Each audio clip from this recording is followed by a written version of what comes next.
आपण गेले काही दिवस बातम्या पाहतोय आणि या बातम्यांमध्ये जास्त कोण गाजले असतील तर एकनाथ शिंदे यांच्या शिवसेनेचे नेते आणि शिंदेंचेच आमदार। शिवसेनेच्या काही नेत्यांचे वादग्रस्त व्हिडिओ समाज माध्यमांवर चांगलेच व्हायरल झाले। शिवसेनेचे नेते संजय गायकवाड यांनी तर जेवण खराब दिल्याचा आरोप करत आमदार निवास येथील कॅन्टीन मधल्या कर्मचाऱ्याला मारहाण केली होती। त्यांचा तो व्हिडिओ समोर आल्यानंतर विरोधकांपासून सगळ्यांनीच लुंगी आणि बनियानवर सत्तेतील आमदाराला एका कर्मचाऱ्याला मारहाण करताना पाहिलं। आता यावरून देखील ठाकरेंच्या शिवसेनेने चड्डी बनियान गँग म्हणत शिंदेंच्या आमदारांना नाव न घेता डिवचण्याचा प्रयत्न केला होता। हे प्रकरण ताजच होतं की शिवसेनेचे मंत्री संजय शिरसाट यांचा देखील एका बॅगेसोबतचा एक व्हिडिओ समोर आला। त्या बॅगेमध्ये रोकड असल्याचा आरोप करण्यात आला असून पुन्हा एकदा शिंदेंचेच आमदार चर्चेत आले। आता या सर्व घटनांनंतर उपमुख्यमंत्री एकनाथ शिंदे ऍक्शन मोड मध्ये आल्याचं म्हटलं जातंय।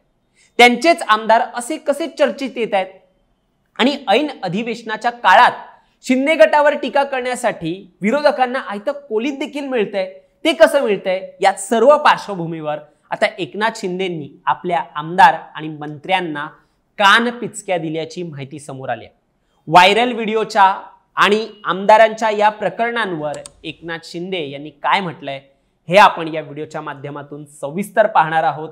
दरम्यान जर तुम्ही चॅनलवर नवीन आला असाल तर लगेच सबस्क्राइब करा प्राईम टाइम महाराष्ट्र, कारण असे महत्त्वपूर्ण राजकीय अपडेट्स आणि सूत्रांकडून मिळणाऱ्या माहिती आम्ही नेहमी तुमच्यापर्यंत पोहोचवत असतो। माझं नाव ओंकार साळवी आणि या विषयाला आपण सुरुवातीपासून सुरू करूया।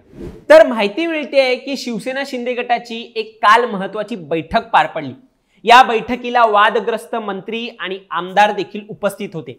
यावेळी शिंदेंनी आमदारांना तुमची बदनामी म्हणजे माझी बदनामी असून चुकीच्या गोष्टींवर एनर्जी वाया घालवू नका असा सल्ला दिलाय।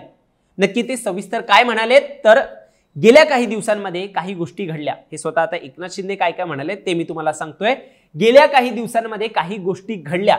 तुमच्याकडे दाखवलेलं बोट माझ्याकडे असतं। तुमचे आमदार काय करतात असा प्रश्न मला विचारला जातो। तुम्ही सगळी माझी माणसं आहात, आपलं कुटुंब एक आहे। तुमची बदनामी म्हणजे माझी बदनामी आहे। चुकीच्या गोष्टींवरती एनर्जी वाया घालवू नका, कमी बोला आणि जास्त काम करा। पुढे शिंदे यांनी त्यांच्याच आमदारांना बोलता बोलता अप्रत्यक्ष इशारा देखील देऊन टाकला। ते म्हणाले, तुम्हाला माहितच असेल बदनामीमुळे काही मंत्र्यांना घरी जावं लागलं होतं। शिवाय त्यांनी सत्तेची हवा आपल्या डोक्यात जाऊ देऊ नका असा सल्लाही आपल्या आमदारांना दिलाय। पुढे ते म्हणाले, आपल्या परिवारावर कारवाई करायला मला अजिबात आवडणार नाहीये, परंतु मला कारवाई करायला भाग पडणार नाही असं काम तुमच्याकडून अपेक्षित आहे। मी रागवत नाहीये, मी प्रमुख सारखं वागत नाही, कार्यकर्त्यांसारखा वागतो। तुम्हीही तसंच वागा। आपल्या डोक्यात हवा जाऊ देऊ नका। कितीही पद मिळाली तरी आपण कार्यकर्ता आहे असं एक समजूनच त्यांनी काम केलं पाहिजे असं एकनाथ शिंदे यांनी म्हटलंय।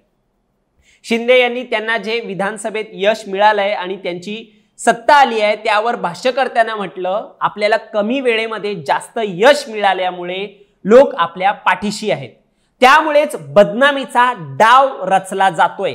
यासाठी काळजी घ्या। यापुढील काळ जो आहे तो कसोटीचा आहे। सामाजिक जीवनात पथ्य पाळावी लागतात असा कानमंत्र शिंदेंनी आपल्याच आमदारांना देत कोणीतरी बदनामी करतंय त्यांची असं देखील म्हटलेलं आहे। आता नक्की बदनामी कोण करतंय? कारण विरोधक जर एखादी घटना समोर आली तर त्यावर भाष्य करणारच। मग हे जे व्हिडिओ आहे ते बाहेर आणण्याचं काम कोण करतंय? शिंदेंनी महायुती मधीलच कुणाकडे बोट दाखवण्याचा प्रयत्न केलाय का असा देखील आता प्रश्न निर्माण होतोय। एकनाथ शिंदे यांनी जे आमदारांना कान पिचक्या दिल्यात हा सगळा संवाद माध्यमांना देखील सूत्रांनी दिल्याचं समजलं जातंय। मात्र एकनाथ शिंदेंच्या आमदारांची बदनामी कोण करतंय हा प्रश्न सध्या अधोरेखित झालाय। महत्त्वाचं म्हणजे यात देखील आमदारांच्या घरातीलच व्हिडिओ जास्त करून व्हायरल झालेत। संजय शिरसाट यांचा व्हिडिओ हा देखील त्यांच्याच घरातला होता आणि भरत गोगावले यांनी जी घरात पूजा केली त्या पूजेला विरोधकांकडून अघोरी पूजेचा टॅग लावण्यात आला। त्या पूजेचा व्हिडिओ देखील घरातलाच होता।